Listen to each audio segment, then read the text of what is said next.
Insulin और insulin analogues में हमने इंसुलिन के बारे में देखना है कि इंसुलिन बेसिकली क्या होती है। इंसुलिन जो है ना, it is a polypeptide in nature, polypeptide hormone है, ठीक है। अब इसमें दो पेप्टाइड चेंज होती हैं, ठीक है, जिनके दरमियान क्या होता है, कौन सी बॉन्डिंग होती है, डाइसल्फाइड बॉन्डिंग। डाइसल्फाइड बॉन्डिंग से वो क्या होती हैं, आपस में जुड़ी हुई होती हैं, ठीक है। और इट इज सिंथेसाइज जो है ना as a precursor pro insulin. हमारी बॉडी के अंदर इसकी सिंथेसिस जो है ना वो प्रो इंसुलिन के फॉर्म में होती है। और फिर इसकी प्रोटियोलिटिक क्लीवेज होती है दो चीज़ों में, ठीक है, सी पेप्टाइड में प्लस इंसुलिन में। अब इनमें से जो इंसुलिन है ना, इंसुलिन जो है इसकी हेपाटिक और रीनल मेटाबॉलिज्म होता है एक्सेसिवली। तो अगर हम, और इसके बाद इसका हेपाटिक और रीनली एक्सक्रीट आउट भी होती है। तो प्लाज्मा में जो इंसुलिन का लेवल है ना, वो एक्यूरेटली इंसुलिन की प्रोडक्शन को प्रेडिक्ट नहीं करता, ठीक है। तो हम सी पेप्टाइड को मेजर करते हैं, ये बैटर इंडेक्स है, ठीक है, मेजर करने के लिए इंसुलिन लेवल के, इंसुलिन की कितनी प्रोडक्शन जो है वो हो रही है। अच्छा, इसके बाद जो है ना कि इंसुलिन का जो प्रोडक्शन है, इंसुलिन का जो हमारी बॉडी में रिलीज़ है, हमें ये पता है कि बीटा सेल्स जो है इंसुलिन रिलीज़ करते हैं, लेकिन कैसे करते हैं, क्या मैकेनिज़्म है, उसको हम इस तरह देखेंगे कि सिक्रीशन जो है it is triggered by increase in blood glucose level. यहाँ पे ब्लड में ग्लूकोज का जो लेवल है हमारे ब्लड में क्या होता है, इंक्रीज होता है। जैसे वो इंक्रीज होता है तो बीटा सेल्स के जो ग्लूकोज ट्रांसपोर्टर्स हैं वो डिटेक्ट करते हैं increase in blood glucose level, ठीक है, और उसको, ठीक है, उसकी बीटा सेल्स में उसको बीटा सेल्स जो है वो बीटा सेल के अंदर कैसे डिटेक्ट होता है कि ब्लड में जो ग्लूकोज का लेवल है वो इंक्रीज हो गया, ठीक है। ग्लूकोज ट्रांसपोर्टर जो है वो ग्लूकोज को ट्रांसपोर्ट करते हैं बीटा सेल्स में, पेनक्रियास में। यहाँ पे इसकी ग्लूकोकाइनेज है, फॉस्फोराइलेशन करता है, फॉस्फोराइलेट करता है इसको, और ये एक्ट कर रहा होता है एज अ ग्लूकोज सेंसर। अब जो ग्लूकोज की मेटाबॉलिज्म के जो प्रोडक्ट्स होते हैं, ठीक है, वो एंटर हो रहे होते हैं माइटोकॉन्ड्रियल रिस्पायरेटरी चेन में। ये माइटोकॉन्ड्रिया की रिस्पायरेटरी चेन में एंटर होते हैं, और वहाँ से क्या क्या जनरेट होता है, एटीपी। एटीपी की प्रोडक्शन क्या होती है, इंक्रीज हो जाती है। अब एटीपी की प्रोडक्शन जो है वो इंक्रीज होती है तो वो पोटेशियम चैनल्स को ब्लॉक कर देता है, पोटेशियम की फ्लक्स को, और ऐसा कैल्शियम का जो इनफ्लक्स है ना वो इंक्रीज हो जाता है, ठीक है। मेम्ब्रेन की डिपोलराइजेशन हो जाती है और इंसुलिन जो है वो रिलीज होती है, ठीक है। कैल्शियम के इनफ्लक्स के बाद इंसुलिन रिलीज कैसे होती है, एक्सोसाइटोसिस। फिर हमने जो है मैकेनिज्म ऑफ एक्शन देखना है इंसुलिन का। इंसुलिन जो है, मैंने कल भी बताया था कि एक्सोजीनस इंसुलिन जो है हम एडमिनिस्टर करते हैं पेशेंट्स में एक्सोजीनसली इंसुलिन। टाइप 1 डायबिटीज़ में, ठीक है, वहाँ पे तो बिल्कुल ही बीटा सेल्स जो है उनकी डिस्ट्रक्शन हो जाती है, और टाइप 2 डायबिटीज़ में भी सप्लीमेंट करते हैं इनसफिशिएंट इंसुलिन सिक्रीशन इन टाइप 2 डायबिटीज़।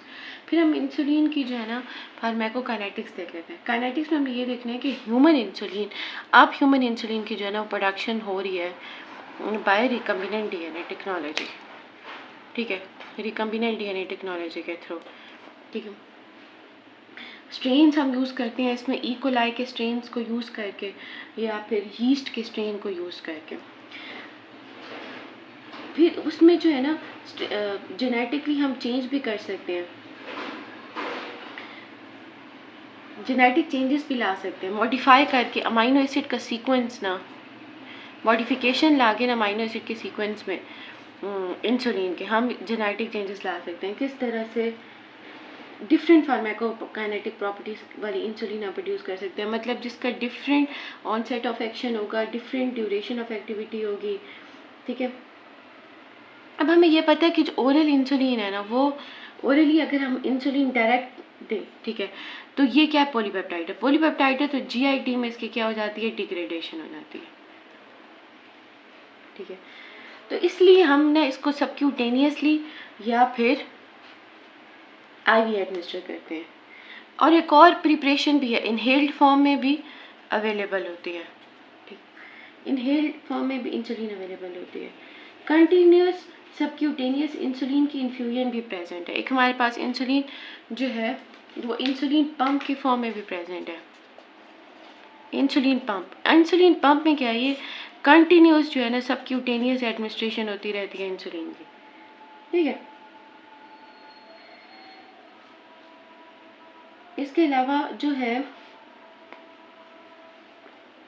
इसमें मेथड ऑफ एडमिनिस्ट्रेशन ये है कि ऑब्वियसली कंटिन्यूस सबक्यूटेनियस एडमिनिस्ट्रेशन होती रहती है, तो मल्टीपल डेली डोज से जो है ना वो पेशेंट जो है वो बच जाता है। अब इस पंप को ना प्रोग्राम किया जाता है। जिस तरह हमारे बीटा सेल्स जो है वो नॉर्मली इंसुलिन सिक्रीट करते रहते हैं, एक बेसल रेट मेंटेन रखते हैं, ठीक है, बॉडी में, तो इंसुलिन पंप को भी इसी तरह ही जो है इसको प्रोग्राम किया जाता है। और इसको ऐसे प्रोग्राम किया जाता है जिससे हमारे बीटा सेल जो है ना पोस्ट प्रेंडियल मतलब खाने के बाद 15 मिनट्स तक 15 से 20 मिनट्स तक इंसुलिन की सिक्रीशन ज़्यादा रखते हैं। तो ये जो पंप होता है ये भी बिल्कुल इसी तरह जो है इंसुलिन सिक्रीट करता है और मल्टीपल डोज से मतलब रोज़ रोज़ की डोज से बच जाते हैं, ठीक है। तो ये जो है इसको इस तरह भी हम प्रोग्राम करते हैं कि ये बोलस जो है ना फॉर्म में जो बोलस इंसुलिन जो है ना डिलीवर करता है मील टाइम कार्बोहाइड्रेट की इनटेक के बाद, ठीक है, और कंपेंसेट करता है हाई ब्लड ग्लूकोज लेवल में। मतलब जिस तरह नॉर्मली हमारे बीटा सेल्स इंसुलिन सिक्रीट कर रहे हैं इसी तरह हम इसको प्रोग्राम करते हैं। एडवर्स इफेक्ट्स में हम बताइए हाइपोग्लाइसीमिया हो जाता है अगर इंसुलिन जो है वो बहुत ज़्यादा एडमिनिस्टर कर ली जाए, ठीक है। वेट गेन हो जाता है, लोकल इंजेक्शन साइट रिएक्शन और लिपोडिस्ट्रोफी हो जाती है। लिपोडिस्ट्रोफी को आप प्रिवेंट कर सकते हैं by changing the injection site. इसके अलावा रीनल इनसफिशेंसी में जो है ना इंसुलिन की जो डोज है उसको हमने क्या करना होता है, उसकी डोज में ऑल्टरेशन लानी होती है, उसको डोज थोड़ी सी मॉडिफाई करनी होती है, डिक्रीज़ करनी होती है dose insulin. By the way जो ब्रोंको कॉन्स्ट्रिक्शन होती है जिनको COPD अस्थमा, तो वो जो पंप है ना इंसुलिन का पंप इंसुलिन को जो इनहेल कर रहे होते हैं, ठीक है, तो वो इनहेल्ड इंसुलिन जो है इंसुलिन को इनहेल के फॉर्म में जो है वो यूज़ नहीं कर सकते, इनहेलर इंसुलिन को यूज़ नहीं कर सकते, ठीक है, वरना उनकी कंडीशन जो है वो ज़्यादा जो है वो ख़राब हो जाती है। नेक्स्ट जो है हम देखते हैं कि इंसुलिन की प्रिपरेशंस और फिर हम ओरल एजेंट्स की तरफ और GLP रिसेप्टर एगोनिस्ट की तरफ जाएंगे, ठीक है।